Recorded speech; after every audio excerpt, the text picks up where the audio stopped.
Hey guys, Kay here. Today we'll be playing Krampus is Coming to Town.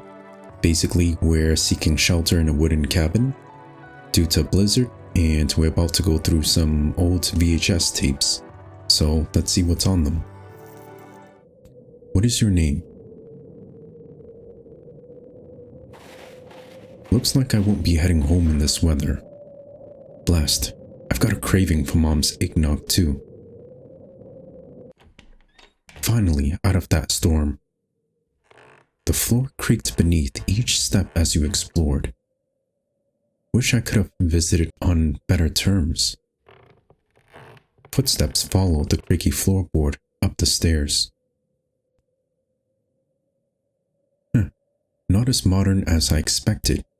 Still, the same old cabin from back then. Just then, your phone vibrates in your pocket. Where are you? I haven't heard from you in days. Please come home. Call me when you're ready to come home. I will always be there for you. Get home, you're worrying your mother. I hope you aren't drunk and hiding in some pub again. You clutch your phone to your chest, sighing heavily. Sorry, Mom, but I won't be coming home for a while. Or ever. It's too late to turn back now, especially after what happened. Focus.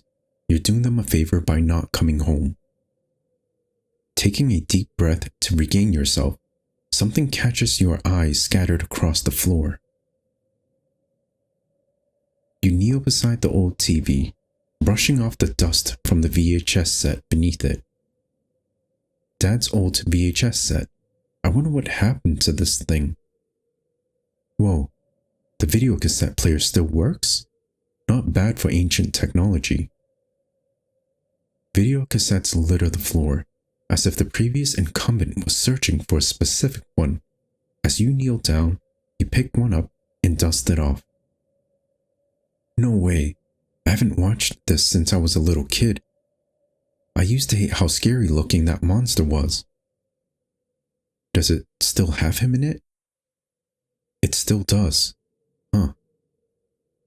They should have raised the rating on these sets. I can still remember the nightmares. What was his name again? You read the title and suddenly it pops up. Krampus is Coming. Oh, that was it. It even has my name on it still. Krampus is coming to town. Turn your smile into a frown. Feeling up, he'll bring you down. Krampus, he's got the devil's crown. Krampus is coming to town. You best behave when he's around. Floating, he'll help you drown. Krampus, he's got the devil's crown. Weird. I don't remember it saying this. Maybe a little trip down memory lane won't hurt. I'll be snowed in for a while, and I definitely can't go home. You sit crisscross on the floor, grabbing episode 1 and placing it inside the video player, pressing play. As children do from time to time, they cover up with a lie. Little do these small ones know, someone's always watching. A spy. Wrongs will be righted, for the truth is a gift. Punishment is given. Punishment is swift. It's almost time! Just 2 more days until it's here. No more school, no homework, just a bunch of gifts. I can already taste Mama's turkey. It's so juicy and delicious. You've got a bit of drool right there. Turkey! So, I was thinking... Mama cooks it just right. The way the meat just melts in your mouth. And cranberry sauce coats the turkey, making the ultimate pairing.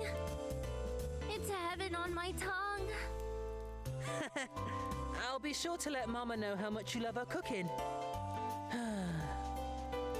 You know, Holly, as much as I love the holidays, I do miss learning at school. You're such a nerd. School's boring. I'm glad that we don't have to go back until the winter break is over. Have you looked around the cabin yet? It's so isolated. It's just trees and snow out there. Jeffrey grabs her hand and drags her to the window. She's a dead weight at first, but upon seeing her brother's eyes shine, she presses her hands against the window pane to match Jeffrey. Look, Holly, just beyond the firewood shed. That's where I saw the animal footprints in the snow. There was something off about them, though. There's something off about your face, too. So rude! I can't believe we're related. You're too soft. I'm toughening you up. But seriously, there was a set of deer prints that looked way bigger than the rest. You mean like an alpha deer or something? Nope. Bigger still. Like a moose. I wonder if the moose scared away the deer. I haven't spotted a single deer since we've arrived. The only animals I've seen in these parts are a dog and a weird monkey. And by that, I mean Rufus and you. You're so mean. She taps her right index finger on the window. Oh, what's that in the forest? Could that be the moose? Where? I don't see anything. Right there, dummy. Are you blind? Jeffrey follows where she points, then squints. Nothing. She pokes her tongue out in victory as he sighs. Ugh, like I'm falling for that again. I learned my lesson from the Rufus Easter Bunny incident last Easter. You're such an easy target. Should I tell Mama and Papa about the moose tracks? I'm sure they'd love to hear your theories. Go right ahead. Meanwhile, I'm too busy writing my Christmas list. I've been such a good girl all year, so of course my list scales accordingly.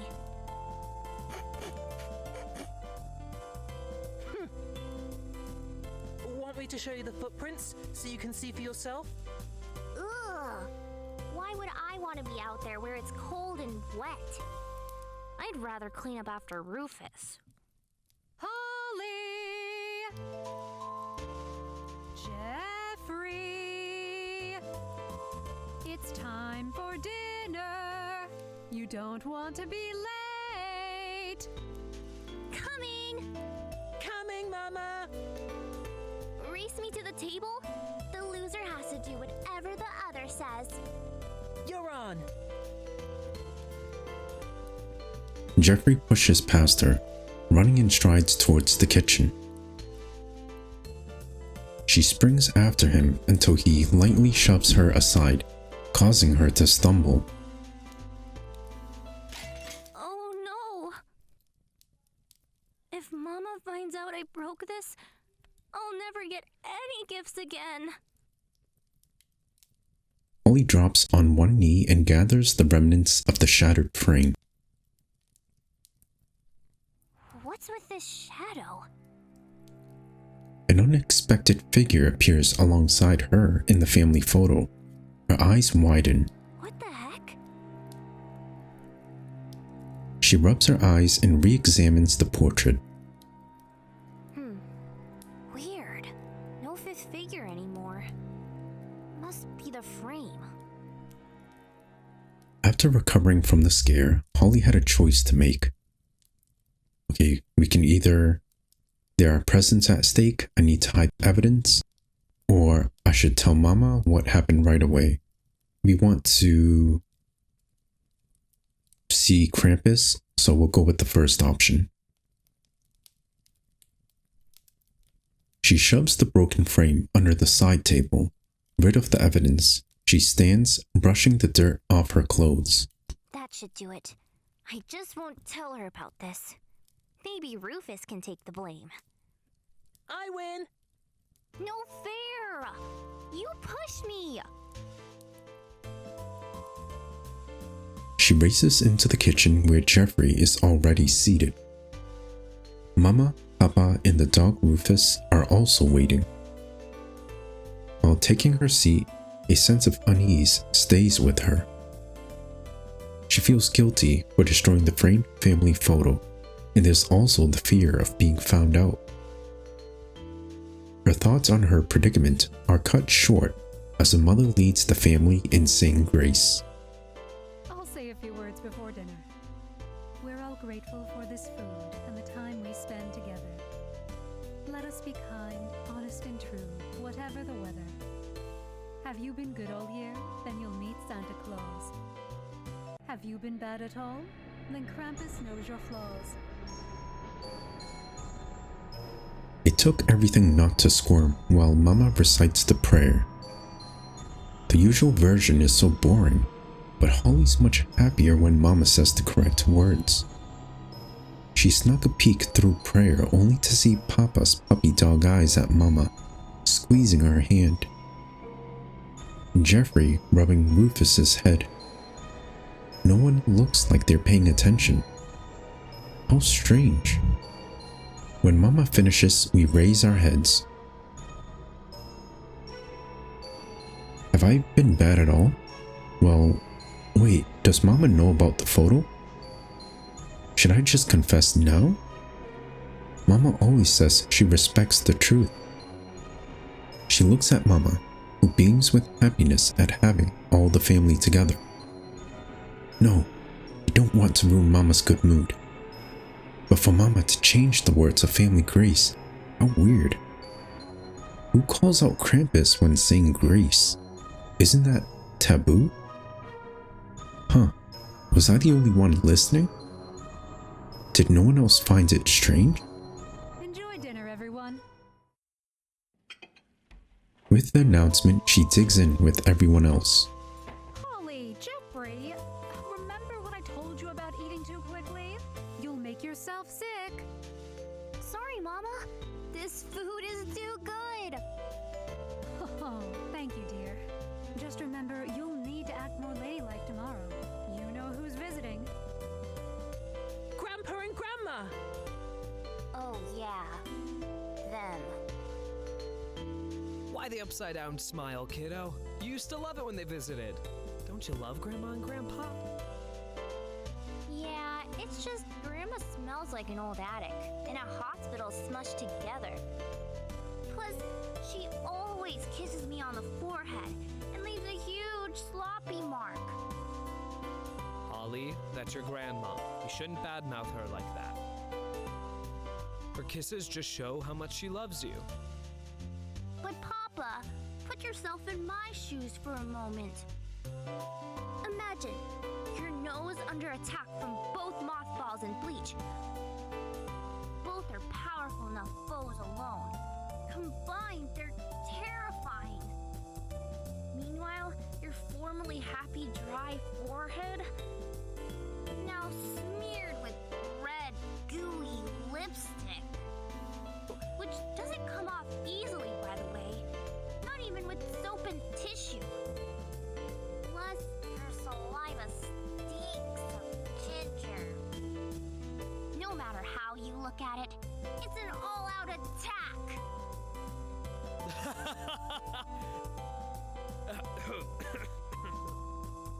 I appreciate your noble sacrifice, kiddo. Keep enduring for me, okay? All right, Papa. But I reserve the right to complain. It's totally gross. Grinning from ear to ear, she catches a glimpse of herself in the dining room mirror. Her stomach flips as Grandma's lipstick mark appears on her forehead. A shadow appears by her side in the mirror, wearing her grandma's lipstick. Cackling to themselves, she shivers. At least you don't have to carry their luggage in. Grandma has 3 suitcases just for herself. I only have 2 hands. Her shoulders relax.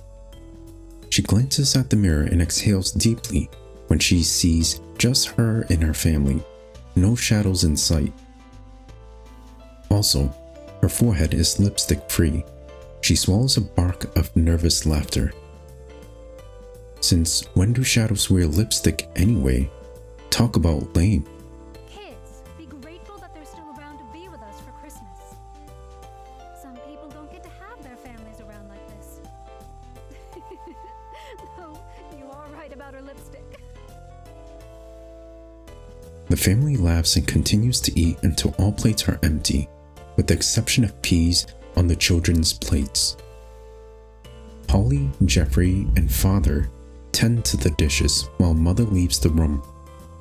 Honey, do you know what happened to the family photo? What photo? Kids, keep doing the dishes for me, will ya? Yes, Papa. Papa disappears while sounds of rummaging emanate from the other room. Oh no! Suddenly, she hears her mother cry in the living room. I wonder what's going on over there. Let's eavesdrop. Sometimes it's handy he's such a goody two-shoes. I think he totally forgot about the bet. I would have made him do the dishes on his own if I'd won. She and Jeffrey jostle for the prime keyhole position.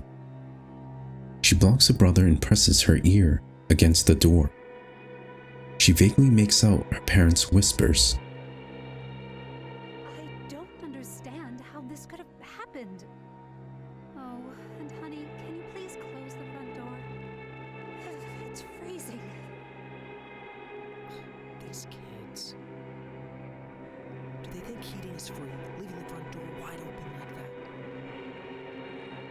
that? Footsteps pace near the door. They yelp and return to their chores. She sounds so sad. I definitely can't tell her now. She'll ground me until the end of time. Not to mention the presents. Holly? Huh? You've been washing that plate for 7 minutes. She examines the sparkling dish when her heart stops in her chest. The plate nearly slides from her hands when the soap suds look like the shadow she's been seeing. She blinks and the dish shines back at her. Is she going mad? She shakes it off, her eye twitching.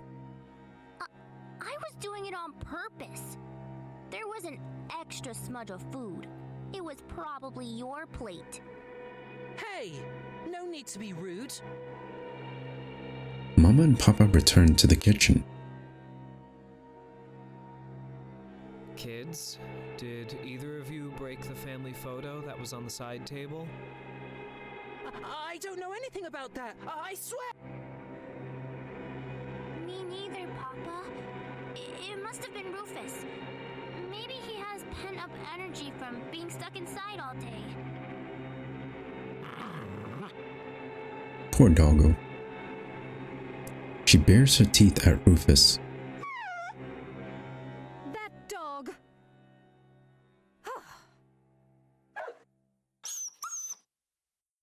I can't believe this.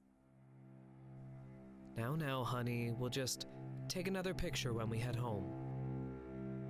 We might even have the negatives in a drawer somewhere to get a second copy of this one made. Oh, honey, you're right. I labeled the canister by year, month, and family photo shoot. We just have to find it. See? Rufus agrees. How about we all finish up here and get ready for bed? It's getting pretty late. But Papa, it's Christmas break. We should stay up and do whatever we want. Who wants to watch a classic slapstick humor Christmas movie with me? I'll get the popcorn. No, Holly, not tonight. We can't have you making a mess of your sleep schedule. I've already got a broken photo frame. I don't need you walking around like a zombie when your grandparents get here. Come on, Holly. I'm too tired to do whatever I want anyway. Oh, you're such a boring goody two-shoes. Hey, I'm right here. Okay, Missy, that's enough. You know that if you keep being rude to your brother, Krampus will come for you. Mama, that's just a silly old tale. I'm old enough to know that at least. Don't keep your brother up all night. Go on. There was no reasoning with Mama. She cast one last glare at Jeffrey and went upstairs to prepare for bed. Mid-step she halted. Craving sweets, Jeffrey stopped at a higher step to look down at her. I forgot my book downstairs. You go on ahead. Whatever, just hurry up. She sneaks back downstairs into the kitchen, taking care to leave the lights off. Once her eyes adjust to the moonlit room, she zeroes in on the cookie jar. Within 10 steps, Holly can tiptoe to her goal. Her head whips towards the window as the moonlight disappears. What was that? Did a cloud suddenly block the moon? She shudders as the cloud looks like a goat. Not a fluffy farm goat, but a big, weird one with extra pointy horns. Yikes. Her stomach grumbles as a reminder of her mission. Sugar cravings reign over any number of weird clouds. As Holly reaches into the cookie jar, she hears the floorboards creak behind her. Sensing the presence of someone else nearby, Holly has to act fast. I've come this far, I may as well take the cookie I came here for. Or, this is too risky. Time to abandon the mission. Let's go with the first option. Sugar cravings reign over feelings of guilt as well. She slips her hand into the jar and pulls out her prize. She sinks her teeth down into the crisp cookie with a crunch and feels the soft symphony of sweetness upon her tongue. Despite lying about the framed photo and stealing from the cookie jar, she feels only relief and bliss at getting away with it. The hallway floorboard groans. Crap, it only does that under adult weight. She hastily closes the cookie jar and returns it to its original position on the kitchen. Holly sweeps up the crumbs into her left hand and then escapes up the stairs. Brush, brush, brush. Blaming the photo incident on Rufus was a good idea. Good thing they bought it. Hopefully, Rufus isn't still mad at me tomorrow. It's just a little lie. He didn't even get in trouble. That cookie hit the spot tonight. I am super clever or what? Now to brush away all the evidence. Shivers run down her spine as she feels something cold on her shoulder. Looking up at the mirror, her eyes meet with a figure of something standing just next to her, hand on her shoulder, grinning. She nearly chokes on her toothpaste. Jeffrey's bedroom door clicks shut. Pressure lingers on her shoulder, then disappears, leaving behind a chill remnant. When she eyes her reflection, she's alone in the mirror, still shivering. Get a grip, Holly. Pull yourself together. Everything is alright. Mama isn't mad at me. I still get my presents. Though she did seem pretty upset about that photo. It's just one little lie. It couldn't hurt. She flashes her pearly whites in the mirror. As she dries her freshly washed hands, she admires the scent of the new sweet orange cedarwood sage soap Mama bought. Mama's got impeccable taste for these things. Bang! That sounds like it came from my room. At the sound of a loud bang, she races to her bedroom. The howling wind crashes and the open window shutter bangs against the frame. Why the heck is this window even open? She scans her room. Prized jewelry box and favorite toys are in their rightful places. Assured her key valuables are secure, she shuts and locks the window. She climbs into bed and pulls up the covers. All things considered, it's been a successful day. Really, everything is alright, and yet, somehow, Holly feels uneasy. Minutes tick away, but sleep does not come. Why can't I sleep already? She tucks her bed covers neatly around her. Despite snuggling in, her usual fluffy cocoon isn't working tonight. A flicker by the window catches her eye. She hugs herself, feeling rather unsettled. Even through her thick curtains, she sees blurs of shadows outside. She considers abandoning her own room and seeking refuge in Jeffrey's. He'll just call me a baby for going into his room. Stupid strong shadows. This is my room, and I'm staying. She pulls her bed covers over her head to avoid the curtains altogether. Holly tosses and turns as images of the same goat-like shadow she's been seeing all day fill her mind. The hairs on the back of her neck prick up. Suddenly, it doesn't feel like she's alone in her room. She blinks, willing the dreamlike shadows that haunt her eyes, desperate to recognize her sudden visitor. Mama? Papa? No responses comes. Is anyone there?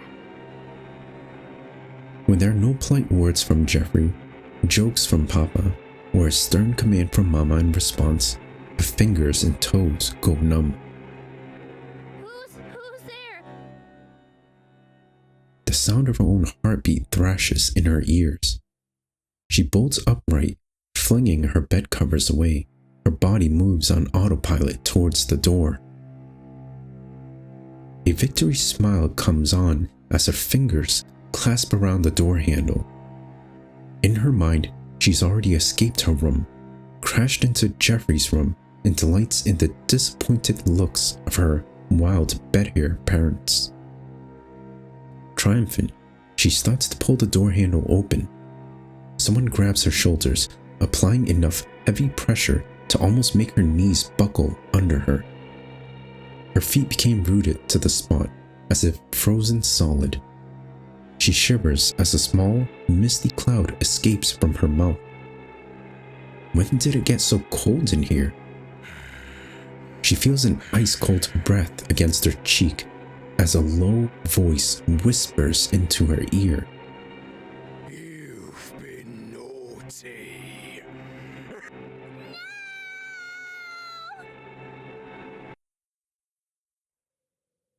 Well, that was only mildly terrifying. Your eyes bulge as you turn over the cassette cover and see the rating. Rated PG, parental guidance suggested. Some materials may not be suitable for children. Well, that's for damn sure.